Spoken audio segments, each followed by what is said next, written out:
Take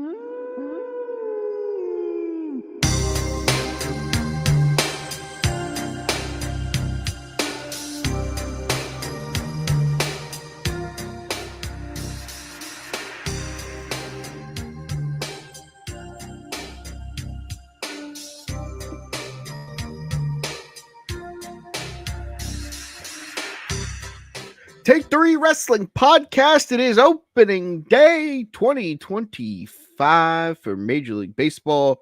We're here. It is March the 27th, 2025. It's been a fun day for us baseball fans.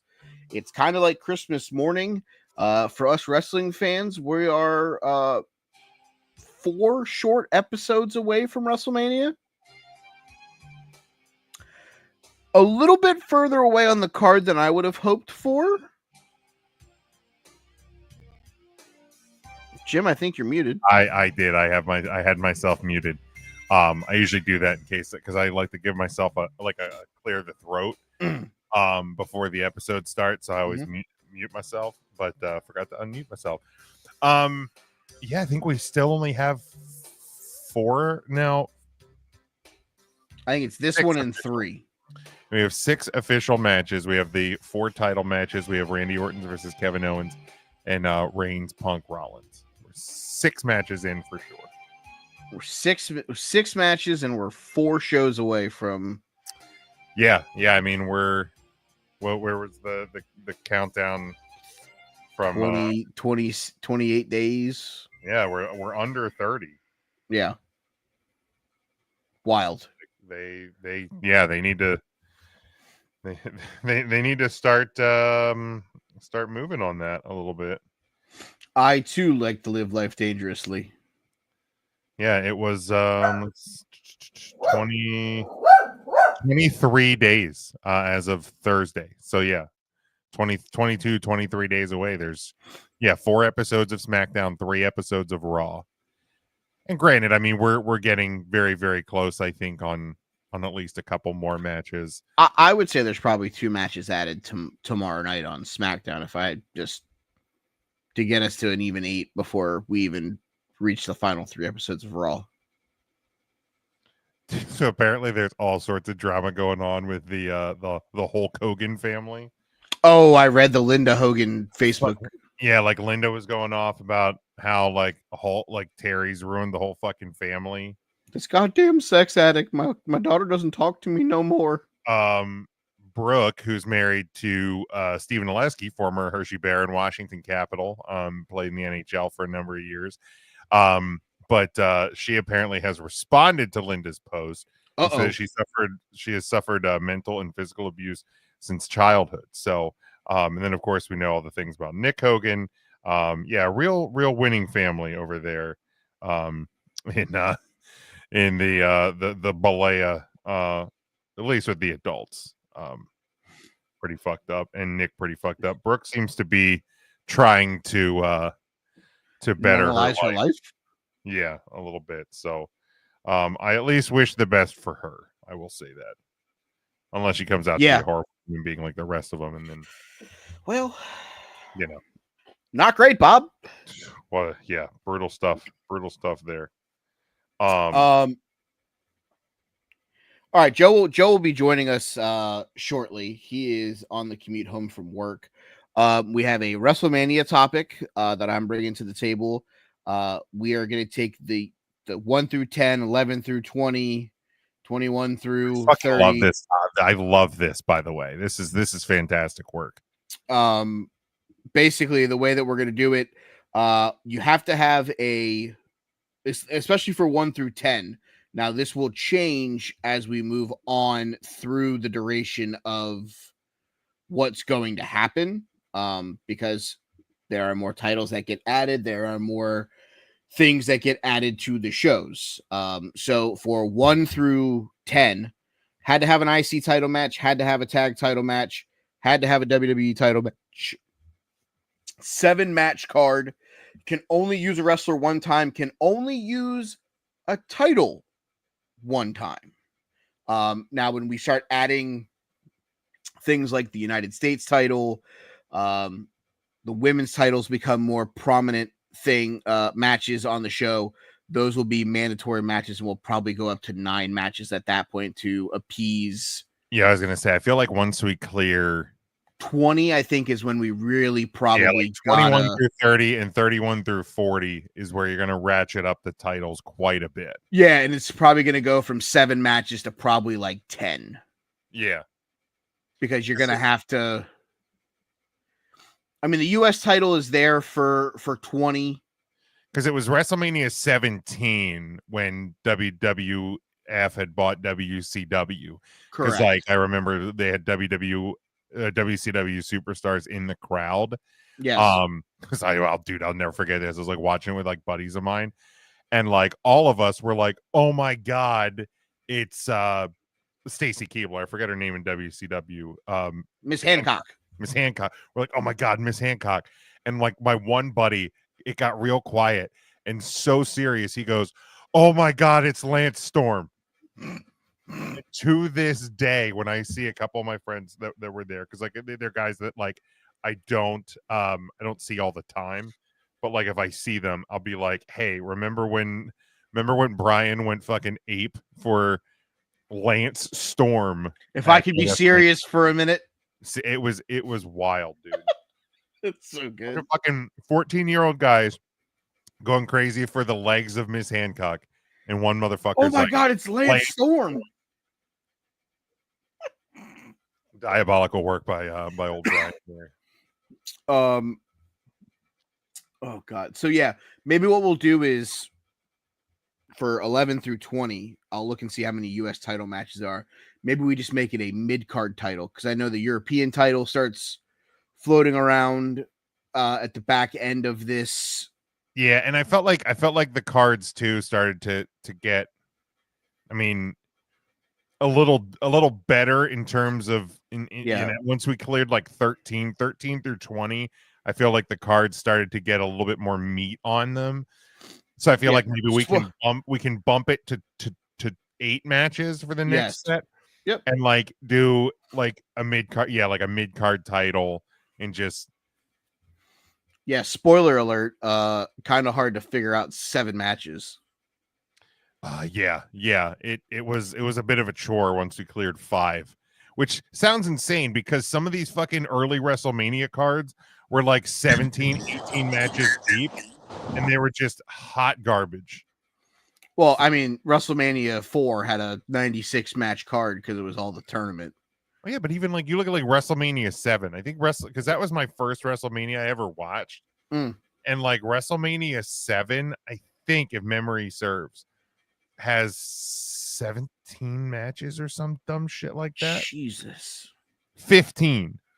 But there is also, let's see, 1, 2, 3, 4, 5, 6, 7, 8, 9, 10 of the 15 matches are like 8.5 minutes or less. You know what's funny? By the way, hi guys. Hi, Joe. Hello. I also feel like the first WrestleMania that I was actually cognizant of was 7. Like, I definitely was watching wrestling before that. Hold on one second. There's going to be an echo. There already is. I was watching wrestling before. Yeah, I'm walking into my apartment. So I was watching wrestling before that. But it wasn't until 7 where I remember, like my aunts definitely recorded 7 and gave me that videotape 2 days later. And I was, like, current on it. Same thing with 8 and 9. So, like, when I was doing my card, I'm not going to lie, I don't even think I have a single match prior to WrestleMania 7 on my card. I do. I have a couple. But I was only 5 when WrestleMania 7 aired live. But I remember, fuck you, I was only 7. Don't call me old. I just you're both dirt. But I remember we friends of my dad's who my dad worked with, we went to their house because this was in, like, you know, again, we're gonna age ourselves here a bit, but this was in, like, you had to rent a fucking cable box from your cable company and pre-purchase the pay-per-views. Like, you had to plan out watching a pay-per-view. It's not like today when it's just like, what's on Peacock? Like literally, like you had to make a plan. And here's a spoiler alert, kids. Most cable companies weren't like open on Sunday. Now, if you like already pre-rented a box, you could call like a 1-800 number and they could activate your box for the show. They would bill you. But if you didn't have that box by Saturday close of business time, guess what, Hoss? You're not getting fucking WrestleMania on Sunday. So like there was planning, and then you had to fucking I remember my dad having to take time away from work, like on his lunch hour on Monday to drive over 20 minutes away to our local cable company to drop off the box on a Monday because otherwise he would get charged an extra day for it. Like it's what like the beauty and simplicity of things we have now that just are still wild to me is fantastic. I agree. Well, now but, I mean that now that Joe's here, do we want to start with this topic? I mean, we could. I think it would be a fun thing to end if we want to start with, because Joe and my topics I feel like are somewhat similar-ish, in a way. Sure. Actually, let's kind of we'll start with mine because I feel like we'll start with mine. Joe's is kind of bridging the gap between AEW and WWE, and then we'll close with the WrestleMania stuff. So, today, Thursday, as we're airing live and recording this, it came out that Paige or Saraya, formerly known as Paige, is wrapping up with AEW and is moving on to bigger and better or different things there. And so immediately it's like, wow, like she came in and it felt like such a huge deal because obviously she's had the injury troubles over her career, and it just kind of seemed like she was never going to get cleared in WWE. So when she came into AEW, it was another one of those people who felt like has an opportunity for a new wrestling life, right? Than they were going to have in WWE. But immediately now, like as she has left AEW,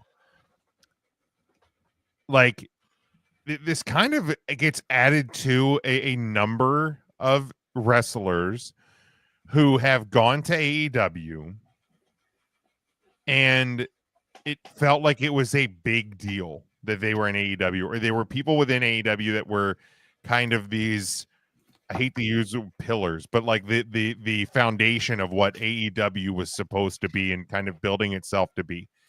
And over the course of the 5-year history of AEW, 5 to 6 year history, we're kind of starting to see some of the cracks that WWE and Vince McMahon were held very critical of by internet wrestling fans. So like just a couple that popped off my mind when we were talking about this in our group chat. CM Punk, now Saraya. Let's be fair, Cody Rhodes to a degree, right? Cody Rhodes helped start the company, and I don't know what exactly happened. Cody, being a great politician, has not really tipped his hand, but clearly something between him and the Bucks and Kenny and Tony Khan broke down to the point where Cody's like, you know what? I'm just going to go over there and be a wrestler instead of a business guy. But then there's also some people, Ricky Starks, Penta, Ray Phoenix, that these guys, especially, I mean, look in the 2 months that Penta has been in WWE, look at what they've already done with him. Like how that didn't materialize, something like that didn't materialize. I'm not even necessarily saying that like Penta should have been AEW World Champion number 3, right? But like they have multiple quote unquote mid-card titles. Like, how is this dude not one of your stars? So like, I kind of want to look at and discuss, and I don't know how long it'll go, but the kind of roster fumbles of AEW, because we've heard this over the years. Like anytime, when Rusev gets released, when when Shelton Benjamin gets released for the second, third, and fourth time, when Cedric Alexander gets released, when Bobby Lashley, Mariachi Black, who's on his way back to WWE, Andrade. Again, there's a couple more. There's another, like Mariachi Black to a lesser degree, because he did have some title success there in the tag world. But like, when certain Bobby Lashley, when they let his contract expire, when they opt to not bring back 52-year-old Bobby Lashley, there's been a lot of people over the years who it's, what is the WWE doing? You're like, how can you not find a place for this guy? It's weird how, like, and I get it, like the CM Punk, the breakdown there happened in a much different way than we expected, but like nobody's really holding Tony Khan to the grindstone a bit the same way that they hold the WWE when it comes to CM Punk, Saraya. Saraya did have a title, but Cody and all of these guys. So like, I guess we can start too. Are there any of the people that I mentioned, Mike, maybe you'll jump in first. Are there any other fumbles that I'm missing here? I mean, I guess it depends on what your definition of a fumble is. To be fair, I don't know that they've really blown me away with what they've done with Mercedes Moné. I get it, she's undefeated, but she's just kind of been there. It was cool for a minute. I mean, now she just has too many belts, and she's trying to do her best, draggy 8 belts, and she'll never have 8 belts, so it really doesn't matter.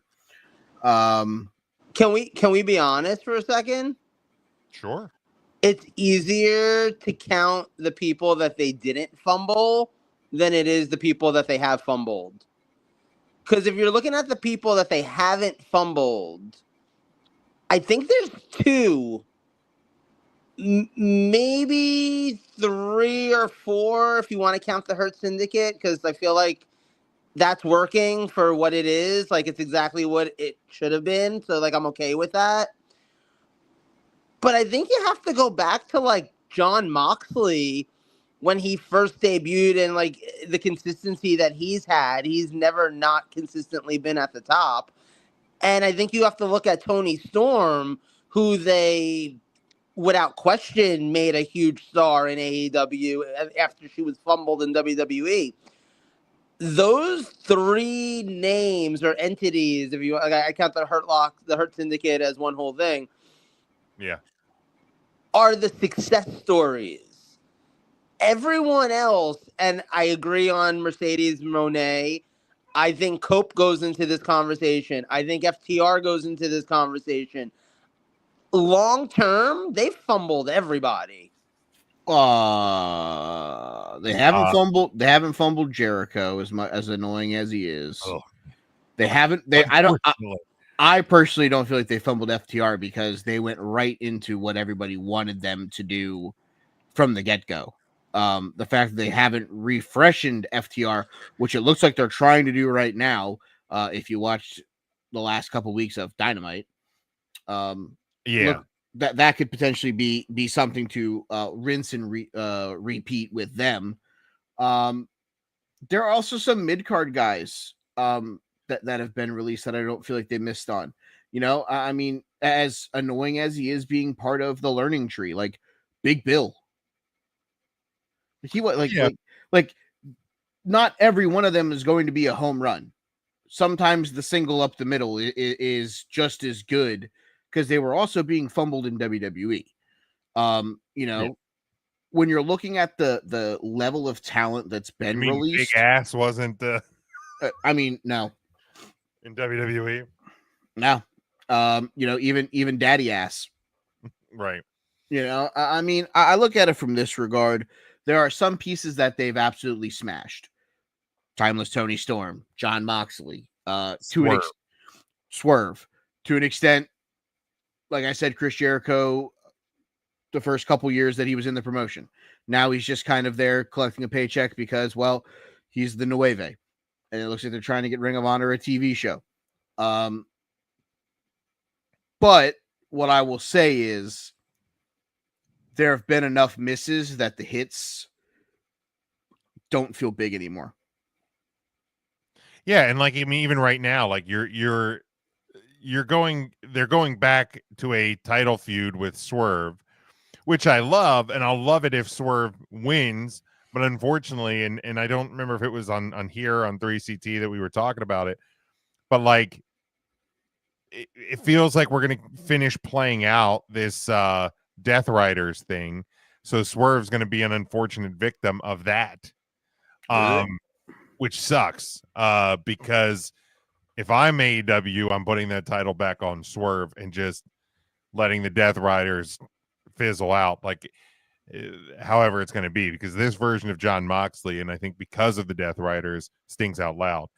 But yeah, I mean, there definitely are some success stories, but yeah, the sad thing is, like, there has been a lot. And again, just thinking a couple more popping into my head. Wardlow, like that moment when he turned on MJF and actually became a good guy.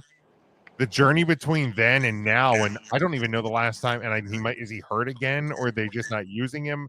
I don't think anybody really knows, but that journey has been a flop. So it feels like, okay, you guys aren't Seinfeld fans, right? I mean, I'm aware of Seinfeld. I'm not a huge Seinfeld fan. Okay. So there's a bit in Seinfeld, you may have seen it pop up on Instagram at some point or something in a reel, where Jerry's at a car rental place. Okay. And he has a reservation to get a car, and they tell him, "We're sorry, we don't have any cars." And he's like, "I don't understand, but do you have my reservation?" And they say, "Yes, we have the reservation." And he's like, "But if you have the reservation, then why don't you have the car?" And they don't have an answer. It's like they can't follow through. He's like, "Okay, well, you know how to make a reservation, you don't know how to hold a reservation." I feel like that's a good analogy for AEW booking 8 times out of 10.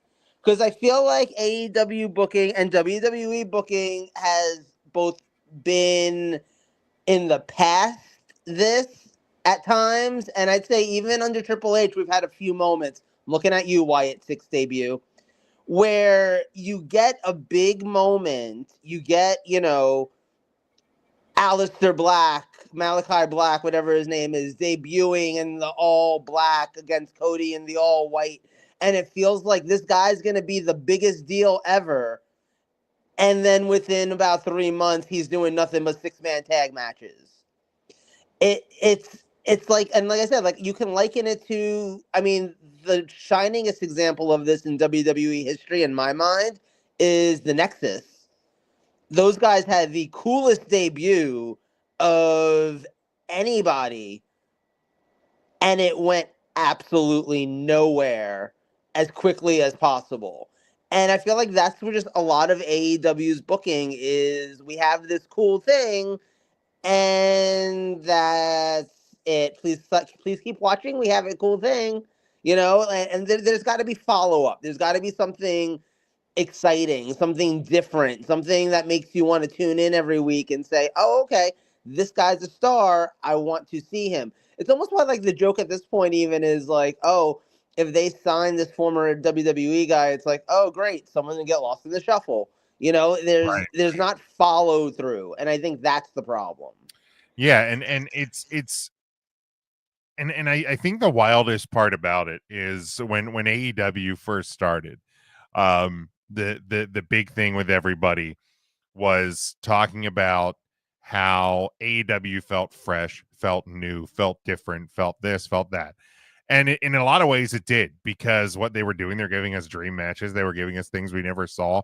They had a large pool of people that WWE wasn't really grabbing from. Like they weren't grabbing the Kenny Omegas. They weren't grabbing the Okadas. They weren't grabbing the young bucks. They, and then like when WWE kind of just came to terms with the release of Cole Kyle and all of those, like AEW was like, sure, come hang out. Like this feels like a place you have a lot of friends here. But then and obviously WWE was chaotic, and Vince McMahon would rip up the scripts and change everything in the 11th hour, and forgot that Lana existed and forgot that this guy existed, and and so many people, they built this huge roster and then they just let them go away. And I know we've talked about it on here over the last couple of years since Triple H took over. Like the script has been flipped in the wrestling world, because Triple H and his writing team you can tell that a lot of times, especially in your biggest stories and your newest stars, like a lot of times they know where they're starting, they know where they want to go, and they actually have a journey to get there. Whereas AEW, it's like, remember when like the Death Riders thing in the first couple of weeks, like we were sounding out the fact that we thought, man, we might actually get Shane McMahon as like the guy who's spearheading this. And all of these months later, if that's the actual payoff, they've already lost me. Now, granted, I will tune in because I love me some Shane McMahon, but like I feel like they've muddied this water so much that like it's going to mean so much less, because the journey to get there has been so tedious. I don't think that if it's Shane McMahon, they would even get me to care about the Death Riders. Like I tuned in for the and I was the one on the show that tried to defend. Let's see how the Death Riders plays out over the next. Yeah, you did. Couple months. I was ready to write it off. I was like, great, they're going to debut, and then in a few weeks, it's going to be same old. And you were like, no, this has the potential to not be that. And you were right. I will say it is not the same old, because Jon Moxley's taken back bumps into Spike. It is not the same old, old. But it is not better. Let me be transparent. It's not better. It's different, but it's still a different flavor of stank. Finally. So, speaking of Shane McMahon, I thought about this the other day. Personally, if Shane McMahon is ever going to debut in AEW, I want him to debut as part of a trio with his other brothers, Hornswoggle McMahon, and it turns out that Vince had an affair with Dusty Rhodes' old valet Sapphire back in the day. Oh my God. And so the third unknown McMahon son, Quitarius McMahon, I would like him to come out and be part of this also. For the podcast listeners, I'd like to remind that the views and comments made in the show do not reflect Mike, Jim, or the Take 3 Wrestling podcast as a whole. I legitimately thought he was going to go somewhere and be like, oh yeah, the third McMahon, Powerhouse Hobbs. That's Quitarius. You can't be saying that. That's Quitarius McMahon. Thank you for putting him next to the TVMA. Yeah, the TVMA warning is up there. It belongs up there, that's for sure. No, they should be the McDucks. That's how they should debut as their trio. They should be the McDucks. Oh my God. No, but okay. So wait, I do have one person that I feel like we can talk about in a slightly different way on this topic. Okay. Because it's easy to look at a lot of the names that you mentioned and be like, wow, AEW really, fumbled the ball with these people. But let's take a look at someone like Andrade. Because Andrade, you could argue, before he was in AEW, WWE was fumbling the ball with him. Like, he had a great NXT run, then he goes to the main roster, ball fumbled. Mark Sanchez might as well have been throwing it, fumbled. Then he goes to AEW and ball fumbled. Like, he seems like he's going to be a big star. He goes absolutely nowhere really fast. You forget he hasn't even been on TV for 6 months. So then he goes back to WWE. I kind of feel like they've been fumbling him again. And at a certain point, is it the company or is it the wrestler? Like, if this man's been fumbled 3 times by 2 different companies, I don't think this time is a fumble. Is he going to be on the WrestleMania card? No, I'm saying I don't think this time is a fumble. I think this time is he got divorced from Charlotte Flair, and him coming back to WWE kind of backfired in his face because the person that was supposed to be there for him, XYZ, she gone. They ain't a thing no more.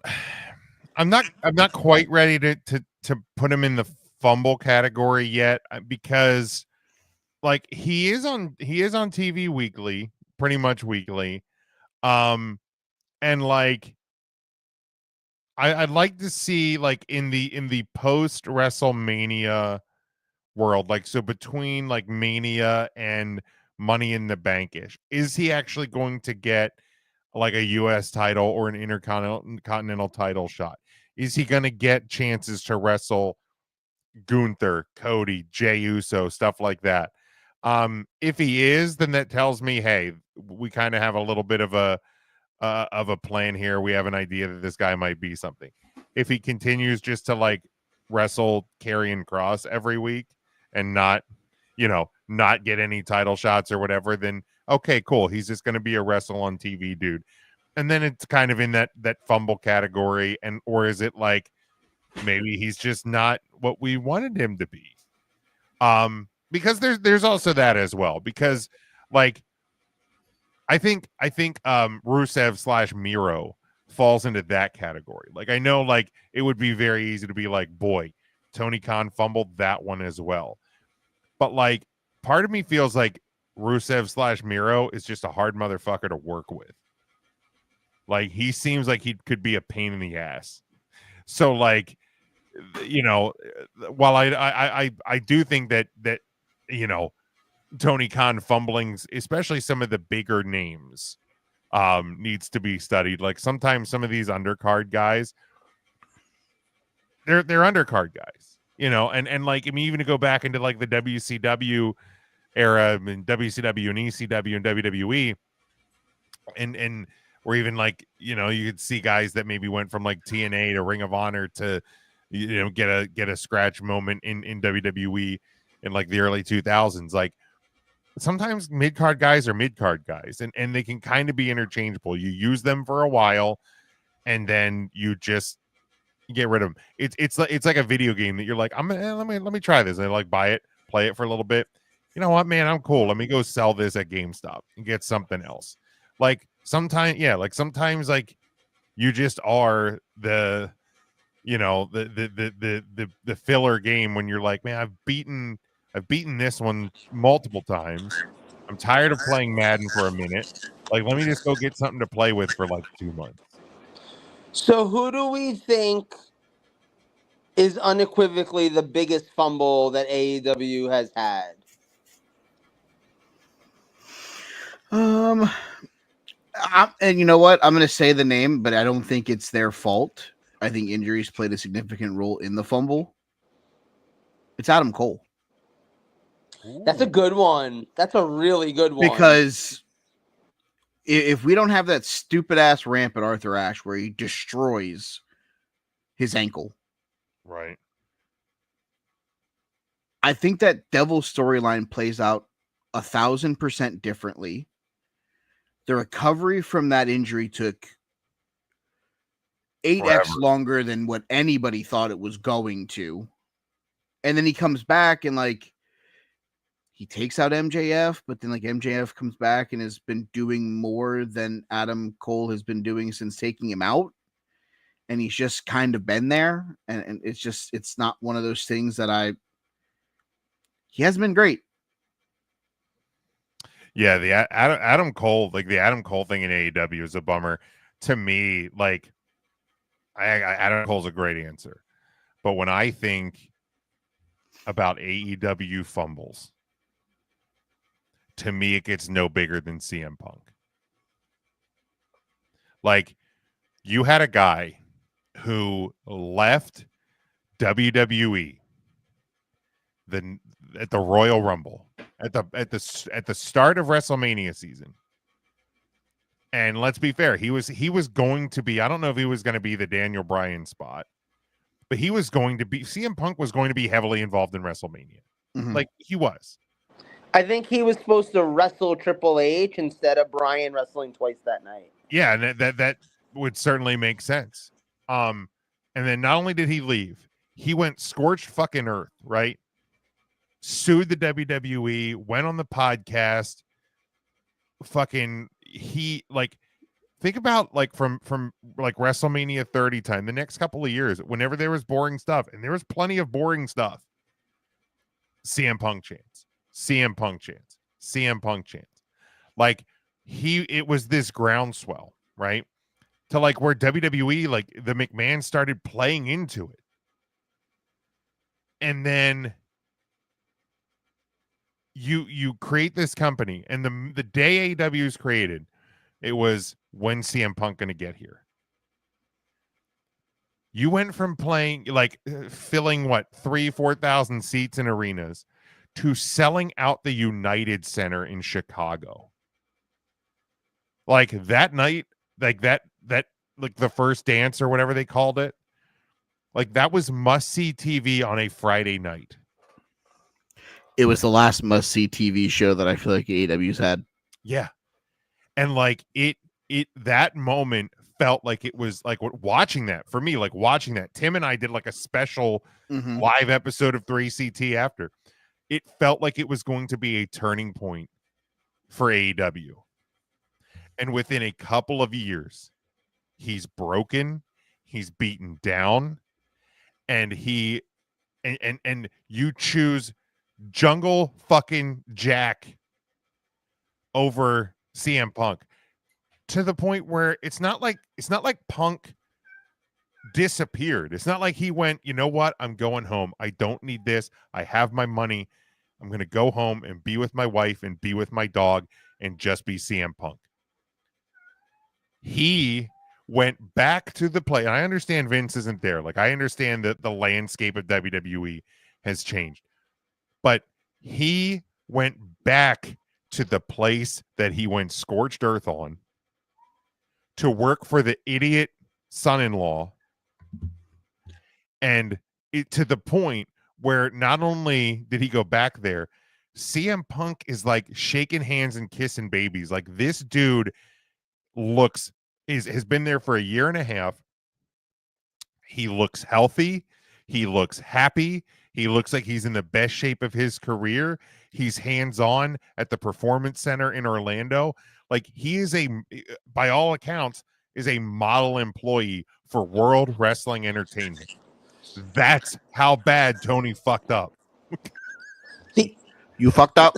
The interesting part with Punk too is that's not even a creative fumble. That's not an on-camera fumble. Right. That's a behind-the-scenes fumble. Right. That's a because Tony Punk Khan was used. HR specialist fumble. Yeah, which is like a whole other. That's a whole other story. That's a great point too in the comment here. Did I fully blame the Bucks and Perry for AEW fumbling Punk? They poked that bear knowing what it would do and refused to talk about it and do business. But right. See, here's the thing, right? Like, absolutely agree. They are the people that poked the bear. Mm-hmm. This is why you have a boss who's supposed to step in. Look, I'm a restaurant manager. You guys, Mike's the floor manager at a poker room. I know you know as well as I know that sometimes people are going to poke the bears. And it's our job, like it's Tony Khan's job, to step in and be like, hey, guys, let's stop all the poking. Let's go out there and make some money. That's what we're here for. Right, like so Tony, that's still a Tony Khan fumble in my mind. Right, like I get like Kenny and the Bucks and everybody are the EVPs, but who pays their fucking paycheck? Tony Khan. Who owns the company? Tony Khan. Who the fuck is Jack Perry to be poking anybody's fucking business in? Like, yeah, I agree. Like, Jack Perry should have been fired too. If Punk's getting fired, Jack Perry should have been fired. But like, Tony Khan seemingly created an environment of like yes men and buddy system. The boys club. Yeah, and he seems like he is incapable of being a boss. And if he is, cool. Hire somebody to do it. Yeah, no, it is definitely because Tony is there. Because I bet, like, if his mom Chaka Khan was the head of the company, well, she's every woman. I bet if she was the head of the company, like none of that would have happened. And God damn it, Joe.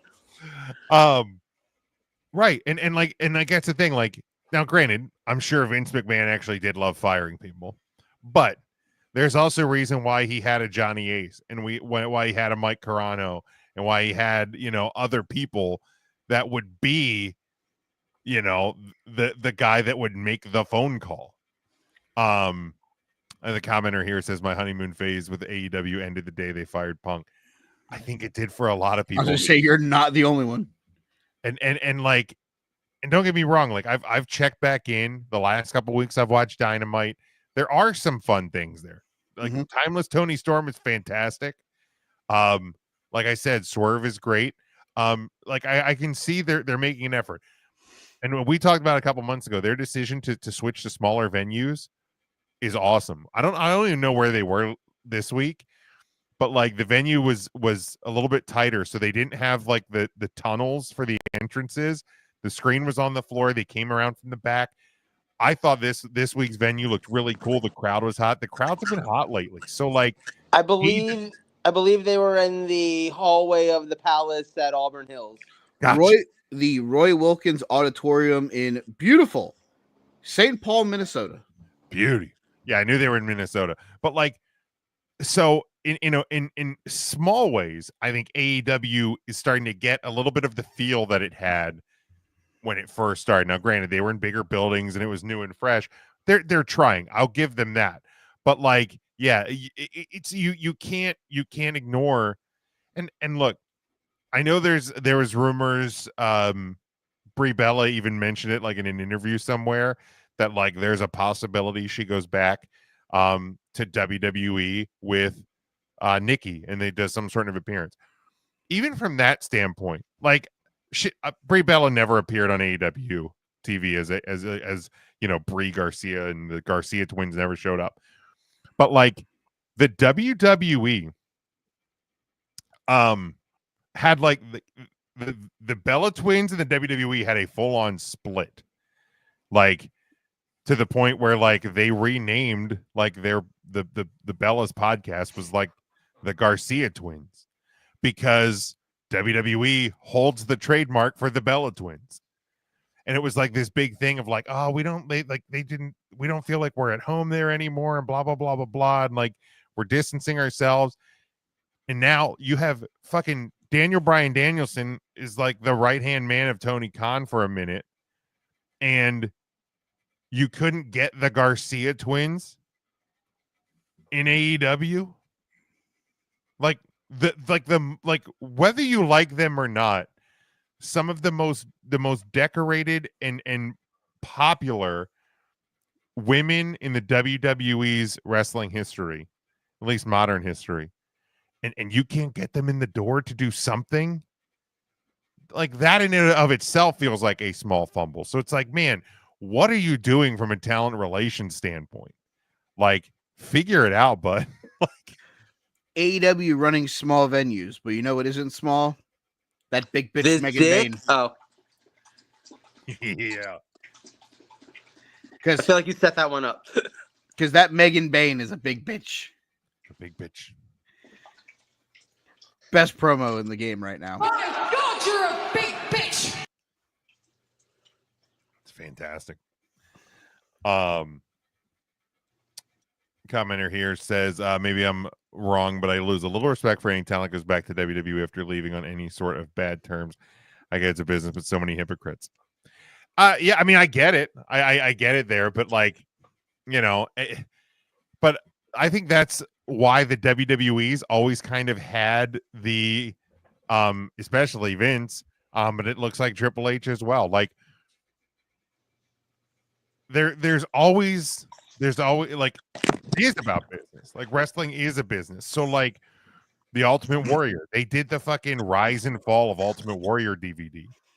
And then when there was money to be made and bringing him back in for the Hall of Fame, they brought him back in. Unfortunately, he passed away, but they're still making money off of him with the Warrior Award. And I mean, the other thing is, how many times do people leave And we use the old saying, there's three sides to every story. Mhm. His side, their side, and the truth. We ain't heard a lot of the WWE side, so have we really heard a lot of the truth of the rumors of what's going on? You know, I mean, unless you're Janelle Grant and that situation, because then we've heard your side, Vince's side, and the truth, and well, not great, Bob. But a lot of people that are like, oh, Triple H did this or Vince did that, they never came out and did really anything about it. Now, since then, has Bruce Prichard said, oh yeah, fuck it, Warrior held Vince up for more money and wanted this, that, and the other? Sure. There's certain things that have come out, and those things addressed, and things along those lines. But again, it's the money making business, and unfortunately, whether it's good, bad, right, wrong, or indifferent, I mean, I think there's like 4 people total that WWE would never mention again, probably ever in their lifetime. Right. And at least one of those people, they can't make any more money off that person anyway. Well, they were gonna never make $1 off of that person, anyways. After what he Right. did, so Right. I mean, to be fair, I think it's him. Like, if they could make money off of them, they would. I don't think they would ever take the risk of making money off of Chris Benoit. Let's be very transparent about that. Yeah. Well, no, but that's what I'm saying. Like, they couldn't anyway. But even if they could, I think that's a nope, ain't gonna do it. Like, you have a better shot of telling me, like, hey, Fabulous Moolah isn't a great name we don't want to mention, but oh look, we can make money off of Fabulous Moolah. I think you got a better shot of a Moolah thing coming out than you do a 100%. Benoit thing, even though we've now determined the Fabulous Moolah a horrible human being. Yeah. Yep. I mean, the 3 names are, to me, are Vince, Benoit, Moolah. Like, if I'm being honest, I think the jury's still out on even Vince. Like, I don't think he's ever going to be in a role of power in this WWE ever again. I think in another couple of years, especially, look, let's just be real, right? Given the relationships he has with the people in power in our country, and the fact that those people also get forgiven and then given really important titles and jobs for basically doing these same things. I could see a world in the next 3-4 years where Vince McMahon is sitting down and doing documentaries with WWE, or like doing like the Netflix documentary, but actually being in control of it and giving us like a whole different take. I could see that being a world that happens. I think you have a legitimate chance of it being something not associated to TKO. Yeah, I think that's the thing that you got to remember. This isn't the WWE anymore. This is WWE property of TKO. And I think that's something, like, honestly, Netflix could probably make $1 quadrillion off of a Vince McMahon 8-part docu-series, but it would have to be funded by Netflix. Like, I don't think TKO's shelling out $1 for it. Well, I'm sure. I think Netflix is the one that funded the one that's on Netflix now, right? I don't think that was the TKO production. I mean, I would say that there was probably joint investment into the situation, because I think that documentary started before TKO purchased the company. Yeah, I believe it would have had to have. Yeah.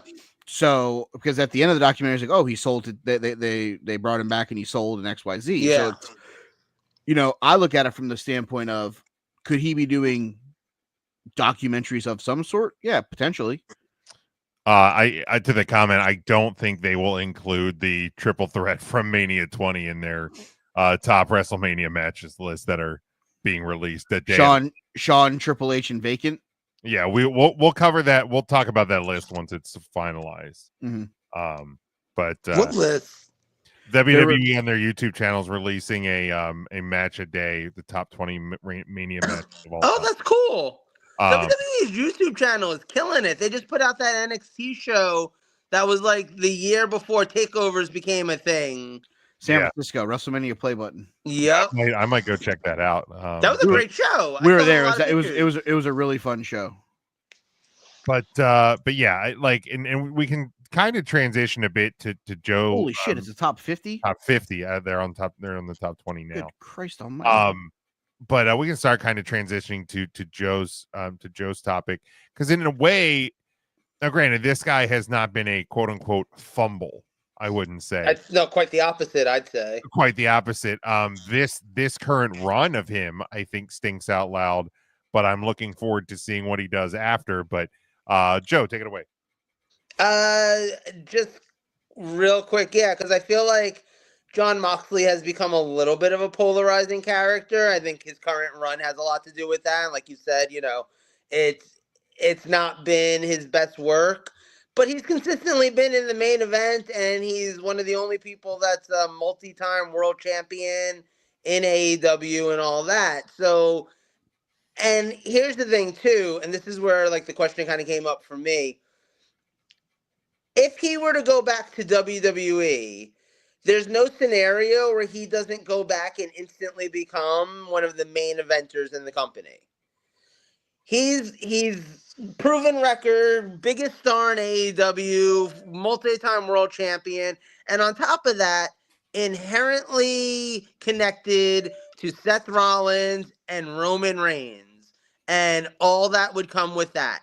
If Jon Moxley and CM Punk, and I think he had a feud with Cody Rhodes before Cody left also. Right.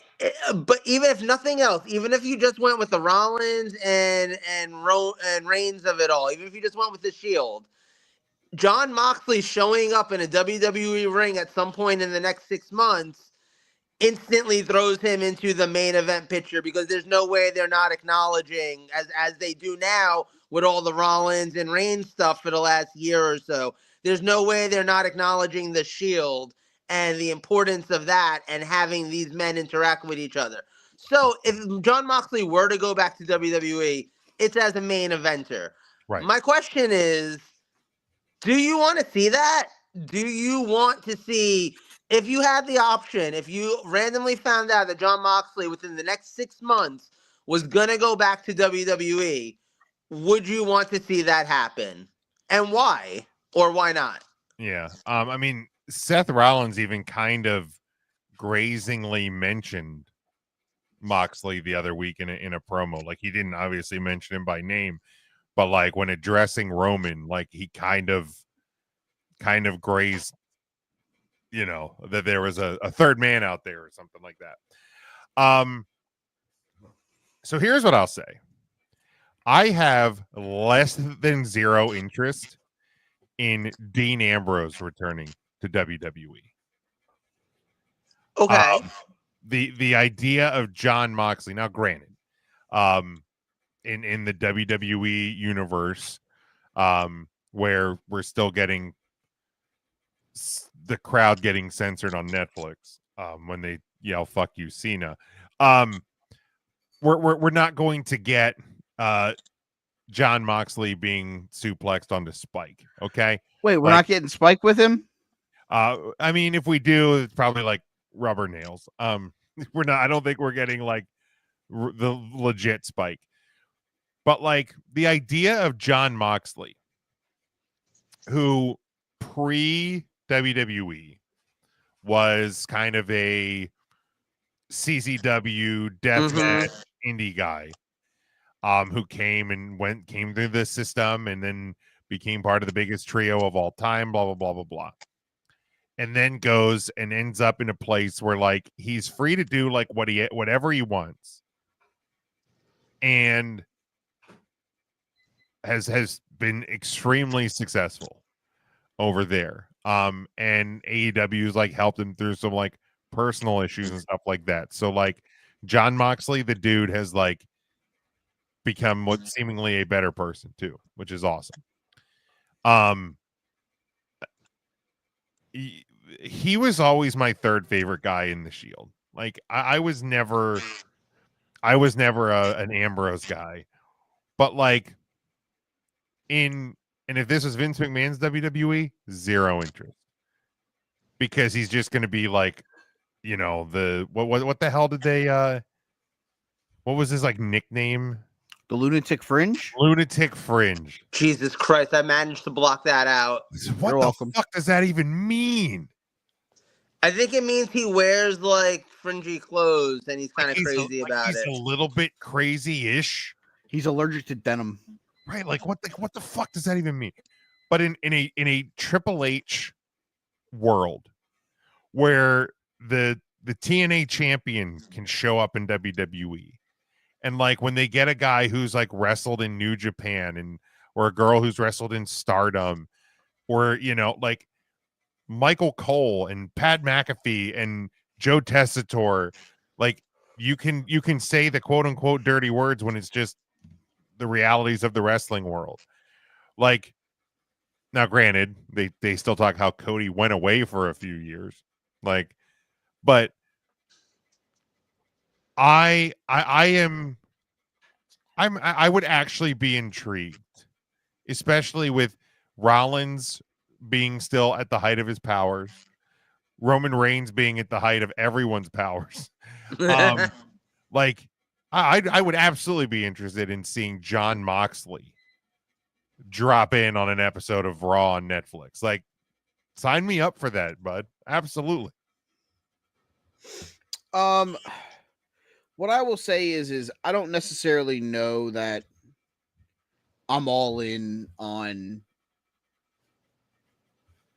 I'm definitely 100% out on it being as Dean Ambrose. Yeah. It's got I to be. didn't even think of that. That makes a lot of sense. It's got to be as Jon Moxley. It's got to be as the new character. It's got to be something different for him, because I think the real issue when he went away was like, okay, we're gonna do this one final thing with the Shield, and you know your contract's gonna be up or whatever. But like, he was just kind of there at the end of the run. Like, Oh, for sure.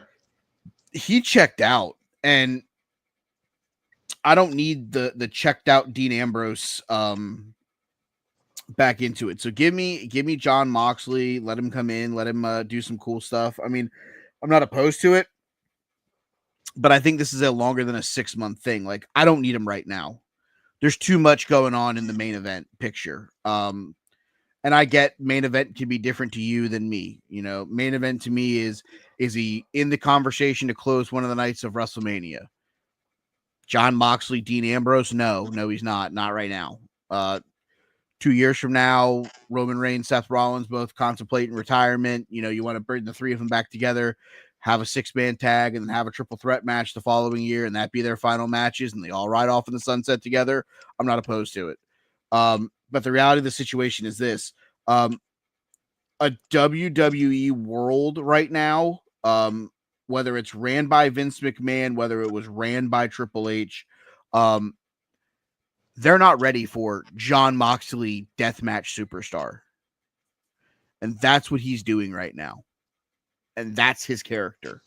I think he's more than ecstatic with what's going on, and being a member of the Death Riders and doing this deathmatch gimmick. I think he's loving every minute of it. I think it takes him back to his old days of CZW.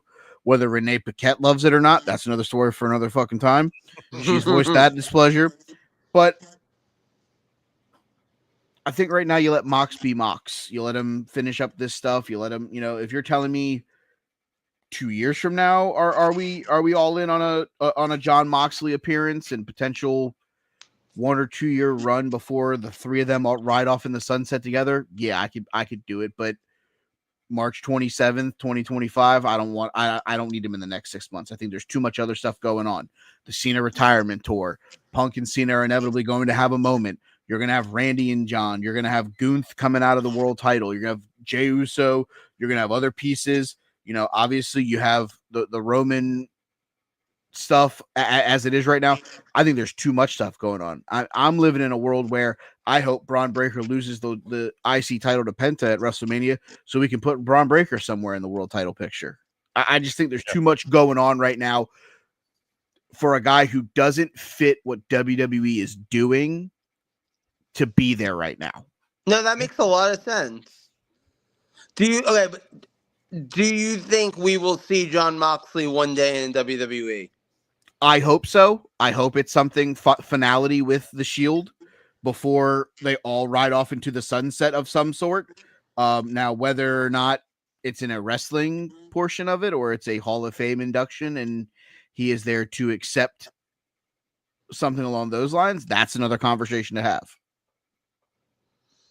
Like it'd be crazy, like WrestleMania 60's night 2 main event or night 5 at that point's main event is, Rollins, Reigns, Moxley. And one of them is hanging up the boots when that one's over or whatever. All three of them are. Who knows? It's the next end of an era. It's the Triple H, Undertaker, Shawn Michaels standing at the end of the stage, not realizing that Undertaker would have 7 more matches after that. I mean, I don't necessarily know. Like, here's my thing. It may not be WrestleMania. Honestly, if they're gonna ride off in the sunset, I wouldn't have it be WrestleMania. You know what I would do it? Survivor Series. Because that's where they debuted, right? That's where they debuted. Yeah, that's a great point. We have a comment here. It says, no thanks. He's free doing wrestling. How he wants his way. Don't put the collar back on the man. I think that's kind of your point as well, Mike. Like, he's doing his thing. And he does not, the commenter does not think that we ever see Mox. I don't know if we do. Now, granted, I think eventually we get a Hall of Fame induction, but I'm not sure if we ever get Jon Moxley, the wrestler, back in WWE. Kind of because of like the Mike's points is like they are still doing a version of professional wrestling that I don't think Jon Moxley is interested in, even with Triple H in charge. Like, yes, you can see a clear difference between Triple H's WWE and Vince McMahon's, but it's still not Jon Moxley's version of professional wrestling.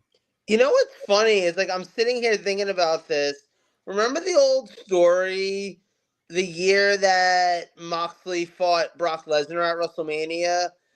And it sounded like Moxley was basically proposing to have the kind of match that he had with Adam Copeland like 2 weeks ago, where he was like, yo, like, no, throw me into shit. Like, put me through broken glass. Like, all this kind of shit. And Brock Lesnar was like, yeah, no, I'm just going to suplex you a couple of times. That's, we're suplex, F5, and then we're going to call it a day. And Moxley was like, no, but like we can have a death match. They'll let you do whatever you want. You're Brock Lesnar. And Brock Lesnar was like, but I just want to suplex F5 you. Like, I'm good. I got women to shit on. Like let's go. Eat, sleep, suplex, repeat. Now, granted, with the exception of the spike spot, I think you could actually get that match in WWE today. Yeah, you got to take out the spike spot. That spot does not exist. Do some other form of a gnarly landing on something, and you can get that. You can get that spot in the WWE. To do it on a pile of chairs. Yeah, you can get that match in WWE today with Triple H at the helm.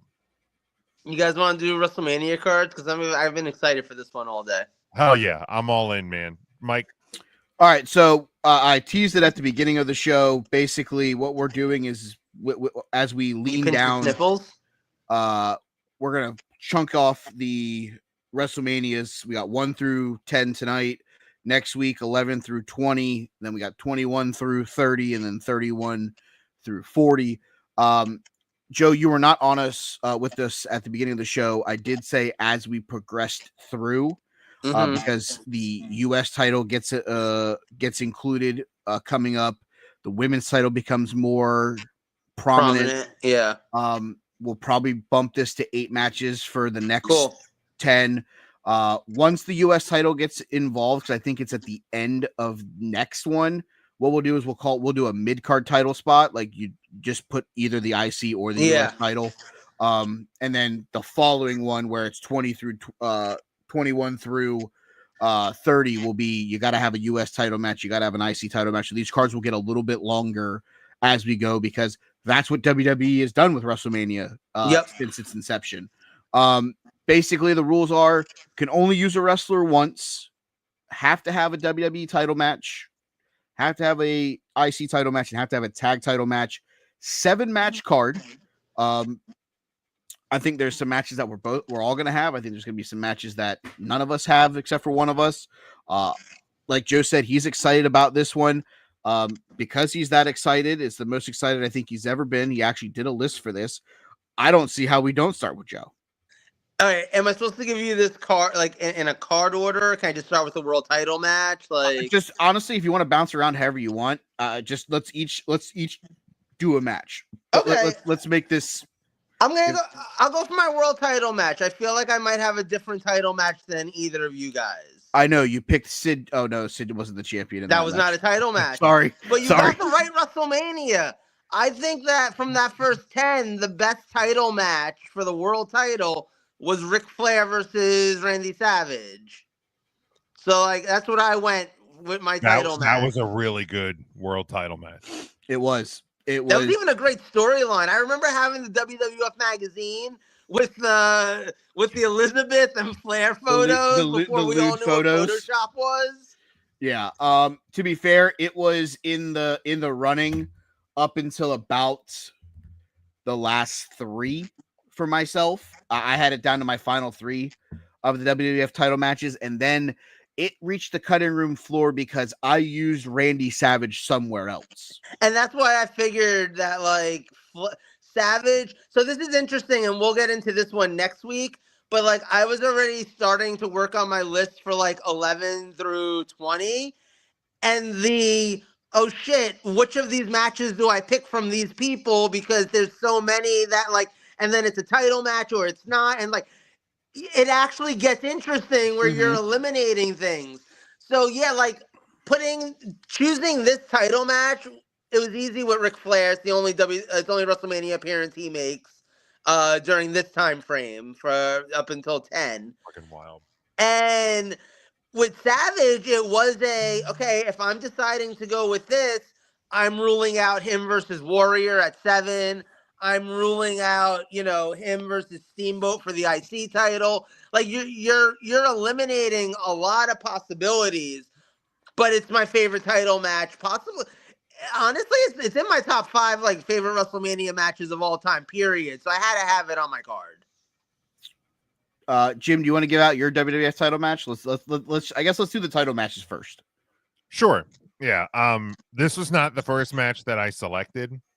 And Joe's world title match was automatically eliminated because of what I selected first. I'll tell you when I get there.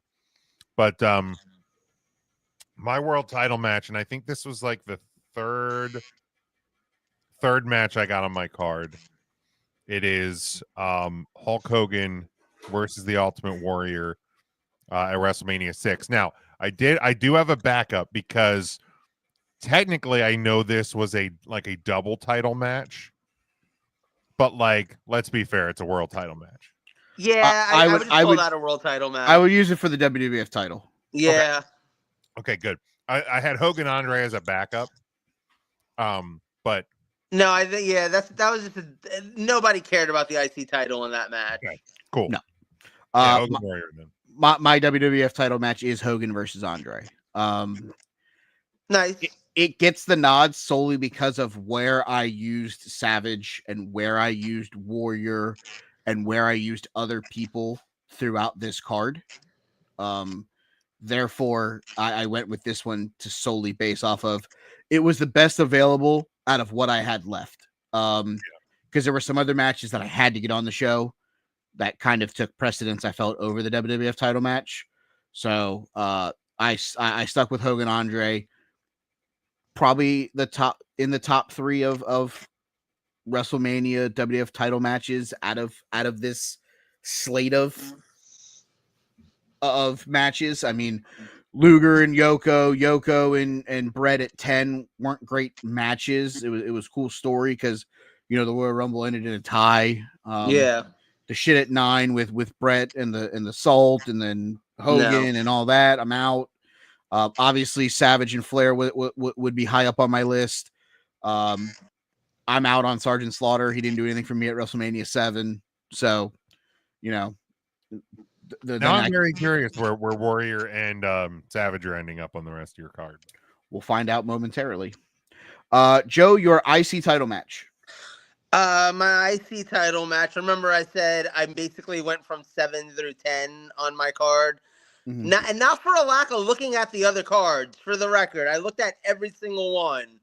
But my IC title match, once you rule out Savage, you're a lot more limited. But let's be honest, the greatest IC title match in WrestleMania history was at WrestleMania 10, and that was the ladder match between Shawn and Razor.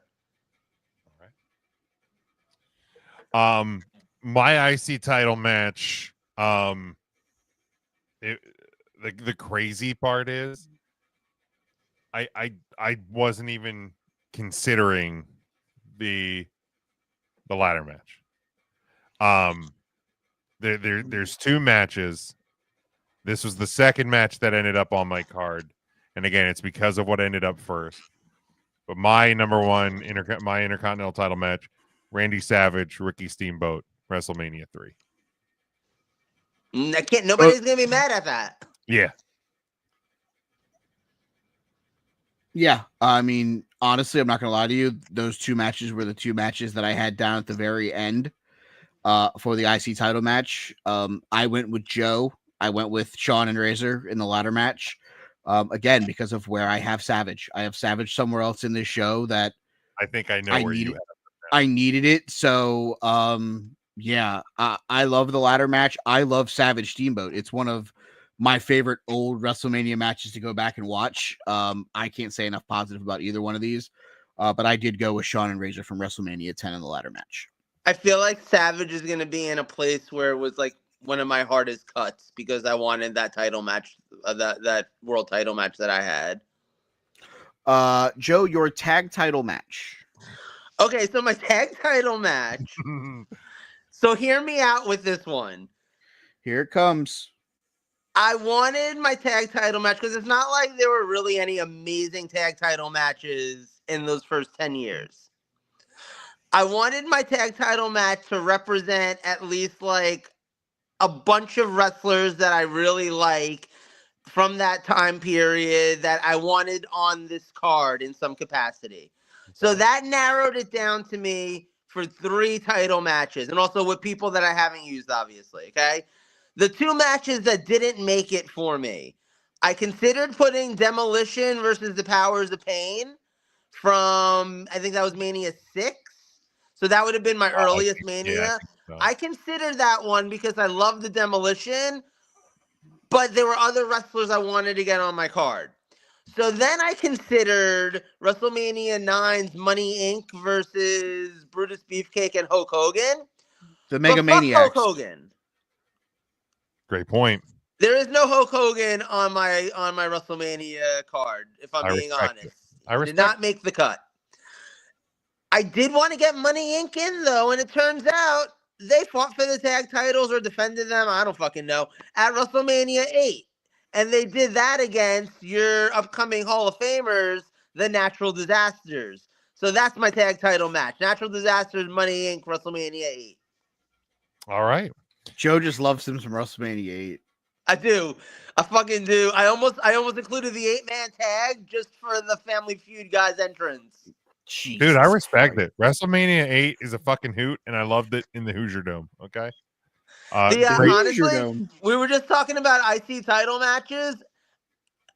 Roddy Piper versus Bret Hart at that WrestleMania for the IC titles, one like the best match in Piper's career. It's so good. It's so good. So my tag title match, it ended up on my card, I think 5th. And it was a chore to get it on my card. I'm not gonna lie. Because there was like 2 WrestleManias in this pocket that didn't even have a tag title match. So like when we think WWE doesn't care about tag team wrestling being like a current day problem, it's been like a real life problem forever. So eventually, just because of wrestlers that I couldn't get on the card twice and everything, I settled on Strike Force defending the WWF tag team titles against the Demolition from WrestleMania 4, because I feel like in this pocket, the most dominant team is Demolition. So I wanted to get them on my card, and this is one where they won their first tag titles. Yeah, no, I consider that match also. I have a reason why that one didn't make my card. By the way, But- sidebar: Arkansas has to unfuck itself because this is the 4th leg of my parlay, and I'd like to actually win a bet for the first time in 2025. I also had Strike Force versus Demolition from WrestleMania 4. Very nice. I almost put Men on a Mission from WrestleMania 10 on there, and I chose, That was like my only other option. If I chose to go with Demolition instead because I was like, I guess I'm not going to be an asshole.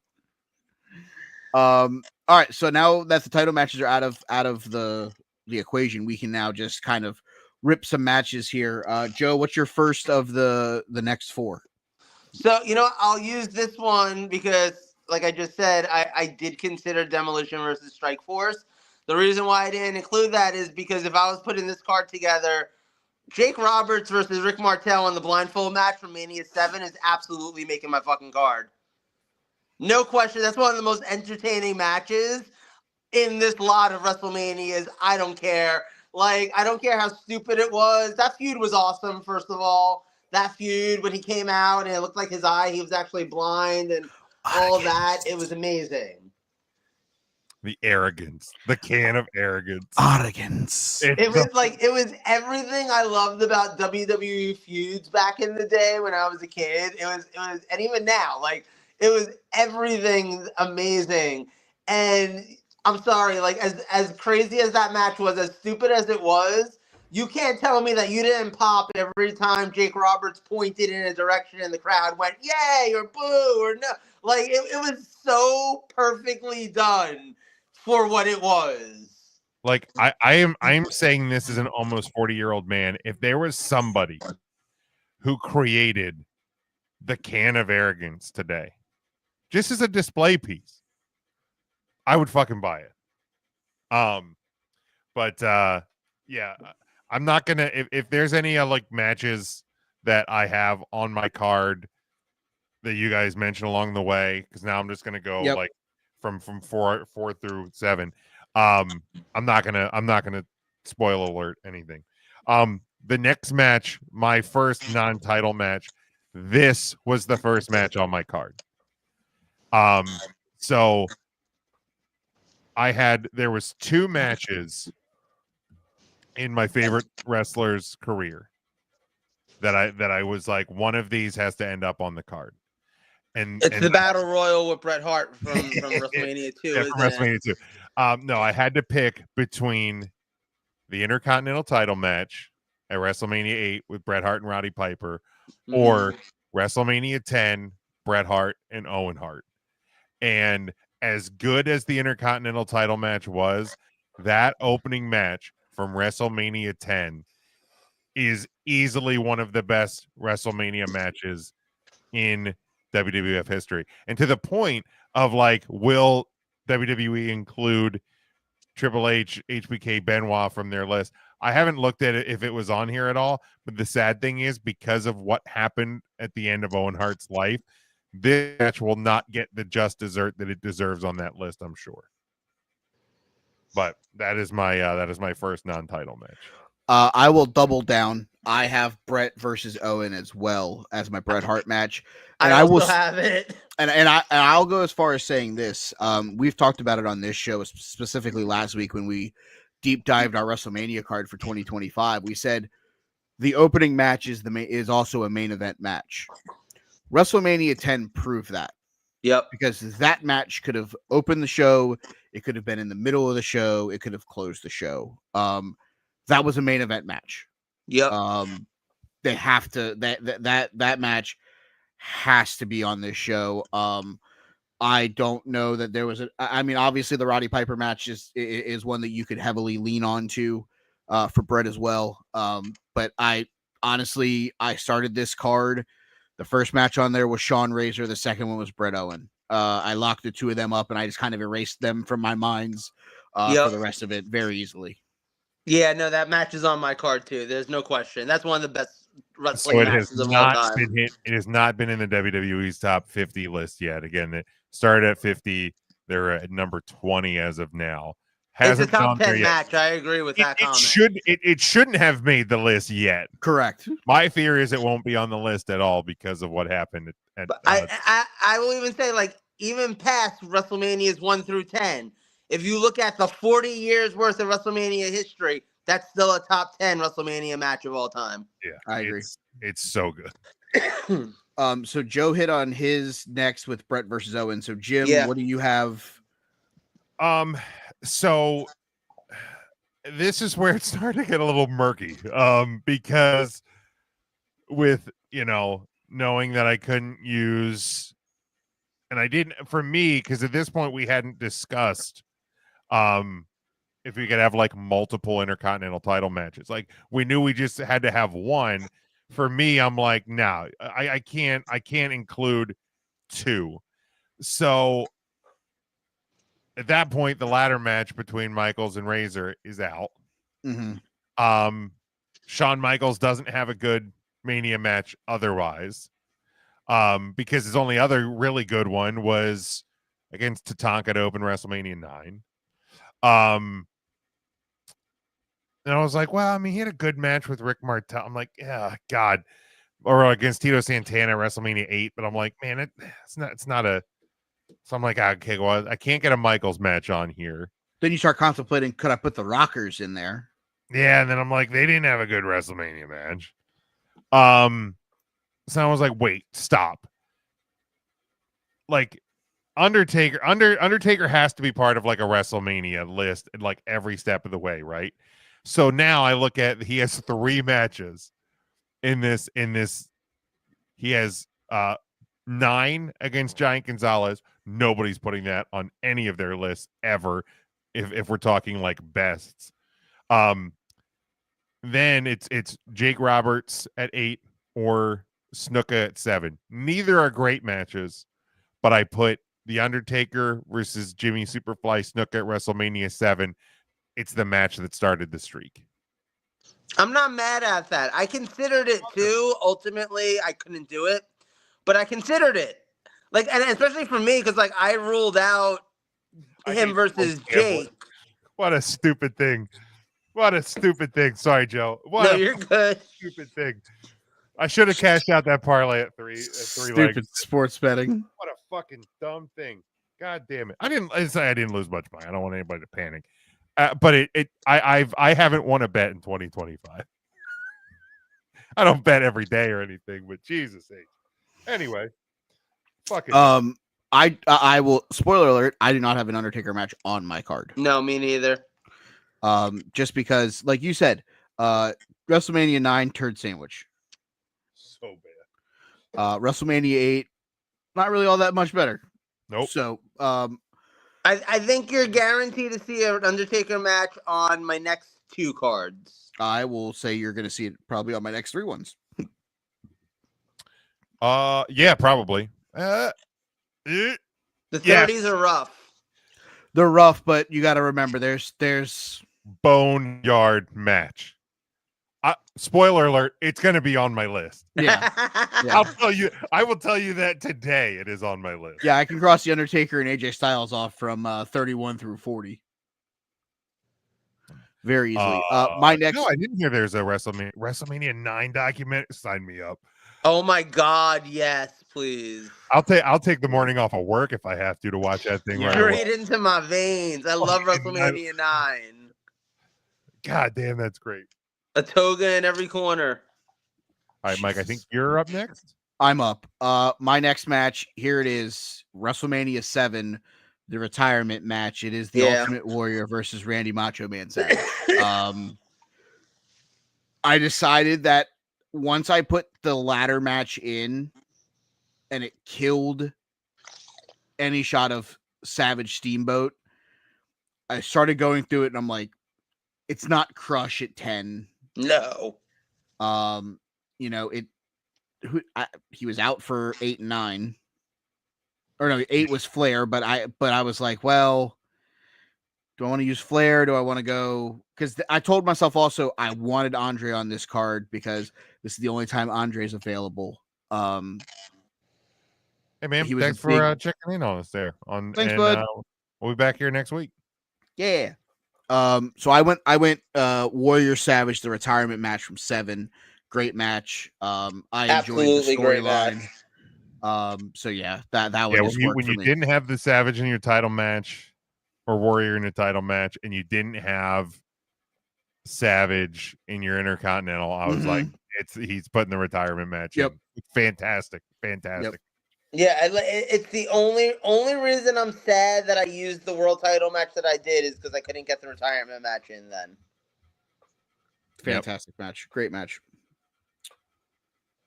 Want my next one? Yes, you are up, good sir. All right, this one's really easy. I feel like it's not a WrestleMania unless you have a big meaty men slap and meat invitational. So mine is British Bulldog versus the Warlord from WrestleMania 7. Oh, that's a fun little match. It is. It's a great 8 minutes of like two guys that should not be able to move that like work really well together. That is a fun one. Yeah, dude, this is where it got difficult to finish these last 2 matches, right? So I'm going like I'm on Wikipedia and I have all fucking 10 manias open and I'm going fucking tab by tab by tab and I'm going, holy hell, there is so much fucking filler. There's so many matches that were like a minute and 45 seconds. Oh, dude, it's insane. Like I said, like I can't remember if it, like it might have right been when you were popping on tonight, Joe. WrestleMania 7, 15 matches, 10 of them were 8.5 minutes or less. Yep. Not great, Bob.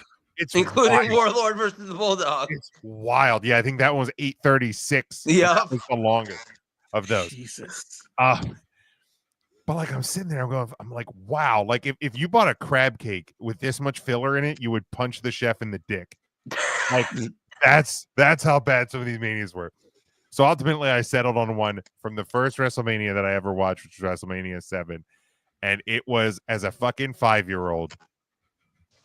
You want to talk about mind blowing how this match happened? Jake the Snake Roberts, Rick Martel, and the Thank you match. And to this day, if I ever watch back WrestleManias and that match comes on, I am fucking glued to my TV and just these two motherfuckers who are so good at professional wrestling that they wrestled with fucking sacks over their head and made it okay. Like fucking good for them. I did not have that match on my show. Because I was in the same boat you were, and I started looking at the card and I go, man, there's some guys that if you're going to get them on a WrestleMania super card, like you only got this window. That's where I told myself, all right, let's pivot. I have another title match on my show. Ooh. I have the $1 million title match from WrestleMania 6 that saw Ted DiBiase defend against Jake the Snake Roberts. Very nice. That's a good match. I didn't have either one of them on the show yet. I said these are two guys that were very integral to the beginning and middle of the WrestleMania runs. I thought it was a great addition here. It was a fun match. Not as fun as the blindfold match, obviously. But I did this more because I had to find a way to get Ted DiBiase on the show. And I think this was I sacrificed Rick the Model Martel in a fun gimmick match to kind of give flowers to Ted DiBiase for how good of a heel he was in basically WrestleMania 3 through basically 7 or 8. And you still got Rick Martel on your card. You got Strike Force I do. in there. I got him in the Strike Force stuff. So yeah. Yeah. Fuck. Then I fucked up. Oh, you fucked up? I did because I had Strike Force. Oh, yeah, He you does. did. You fucked fuck up. me. All right, hold on. I can fix this real quick. You should have to take Men on a Mission from WrestleMania 10 for your tag title match. I absolutely will not do that. So to get right, okay. So let me cross this one off. I'll do a journalism real quick. So my sixth match, now becomes from WrestleMania 2, the boxing match between Mr. T and Roddy Piper. So it gets Piper on the card. He has to be there. I'm not mad at that. And it's kind of a spectacle in the early days. So I'm going to do a journalism real quick too. I'm not mad at that. So Joe, your final WrestleMania 1 through 10 match is. I also have another title match. You put the Fabulous Moolah on here. That bitch. I did not. You got the right title. Tony Storm took on Wendy Richter. I went with Alundra Blaze versus Leilani Kai from WrestleMania 10. Wow. And I'm going to tell you, I actually watched that match today because I wasn't sure if that was going to make my thing. And I was like, all right, let me at least see it and look at it.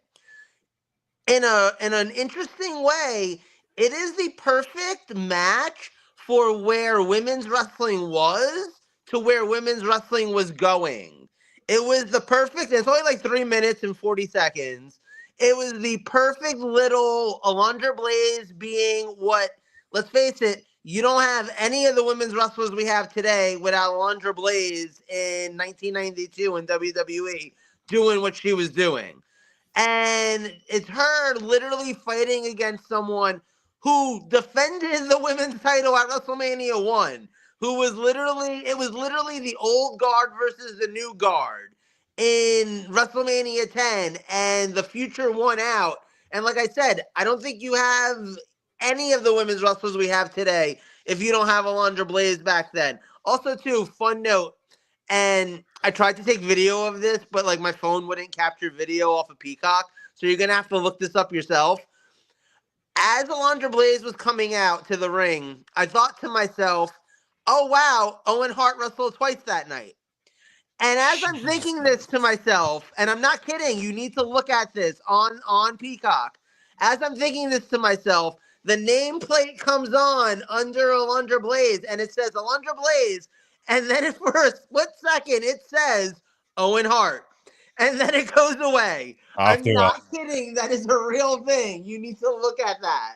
I'll have to check that out. All right, I got my last match. So spoiler alert, I did get Shawn Michaels on this card. And I will go back. No, it is not. Is because that match is an IC title match. That was an IC title. I'll go back to my first WrestleMania. It is the first WrestleMania match. So I'm doing a little personal here.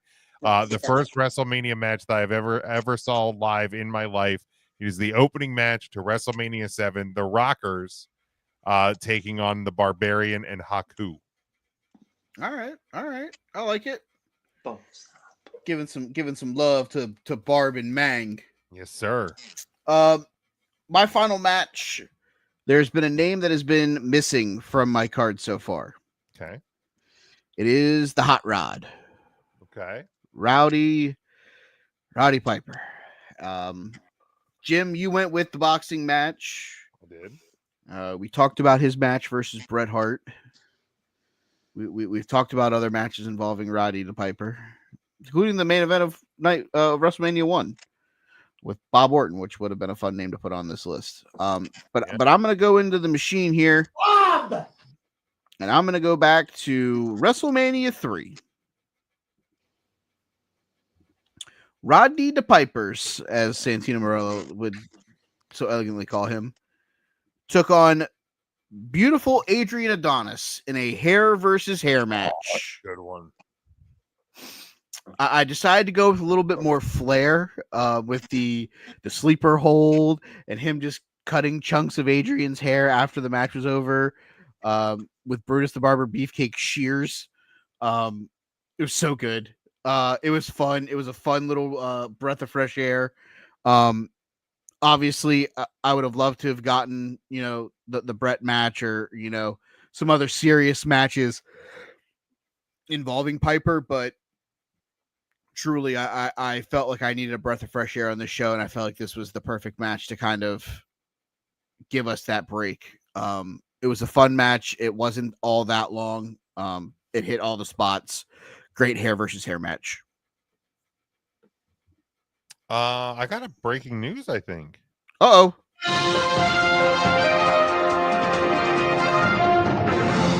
I guess it was more earlier today, so it's not quite as breaking, but apparently Mark Shunock, who's currently the host and ring announcer for Top Rank Boxing on ESPN, will be the new ring announcer for SmackDown. He will begin with this Friday's show. According to the Internet Movie Database, he is also the VP of Entertainment and in-arena host for the Vegas Golden Knights of the National Hockey League, as well as the Las Vegas Raiders of the National Football League. So no stranger to announcer duties. Lillian Garcia recently announced that she is no longer going to be a full-time ring announcer for the WWE. So yeah, Mark Shunock, your new SmackDown ring announcer. All right. Congratulations, Mark. There you go. Before we go, fantasy wrestling update from this past week. I'm still out in front by 7 touchdowns. Yeah, just Yep. Yep. I currently sit at 144 points. Joe's at 114. Jim's at 87. God damn. Can we do any like pickups or whatever? Just like over text? Yes, that's that. That's- Yes, sure, we can do that. Thank you. That's why I was kind of doing this segment real quick. If you are going to pick anybody up, though, you have to do it before SmackDown airs tomorrow. Okay. So make sure we do it after the show so that we can update those things. Otherwise, let's get to wrestlers of the week because Joe sounds like he wants to go to bed. I have a very impatient dog that wants to go for a walk. Very good. Joe, want to lead us off? Braun Breaker. All right. Jim? Give me 2 successful title defenses on NXT this week. Stephanie Vacour. Ooh, the back. Guess who's back? Back again. All right. I'm going to go with the guy who retained his NXT Heritage Cup. Give me Lexus King. All right. Joseph? Did Penta win a match? He lost to Braun Breaker, the guy that you... Oh. Well, okay. So not Penta. I'm glad you're laughing at that, Jim, because I just... I fucking love it. Who did Braun Breaker beat? I just Pass. know he won. Pass. Who won the Dynamite main event yesterday? Was it Tony Who Storm? gives a shit? It was the big bitch and Penelope Ford. Yeah. Oh. I don't know. God, you're a big bitch! Such a good soundbite. Good. Yeah, I didn't watch a lot of wrestling this week. Really, I couldn't tell by Penta Braun Breaker who beat who. Yeah, I don't know. Just who sounds like someone I should pick? Wasn't there like a title defense on one of the collisions this week? The Death Riders retained the 6-man tag titles, but that doesn't sound like a pick that Joe would actually make. No, I'm fine with that. I love that for me. There you go. Give him the Death Riders. Jesus Christ. You can give me still your WWE Intercontinental Women's Champion, Lyra Valkyria. All right. So Jim's got the name that he actually can say now. So proud of myself. I'm going to take, for the first time in a long time, I'm going to take Jimmy and Jay, the Usos. They reunited to beat A-Town Down Under. Yeah. Nice. Joe, do you have anything else you want to add before you go so you can go take your dog for a walk? No, I think my dog wants me to just go take him for a walk. Okay, bye, Joe. Okay, Joe Movie Podcast, all one word. Yes, over on all the one word. Spotify. Okay, bye. Go Bye. walk your dog. Bye. Bye, Joe. Jim? At 3 Count Thursday on all podcast platforms. We had our Thursday show this week. We talked a lot about big guys, and we did a March Madness bracket to close out the month.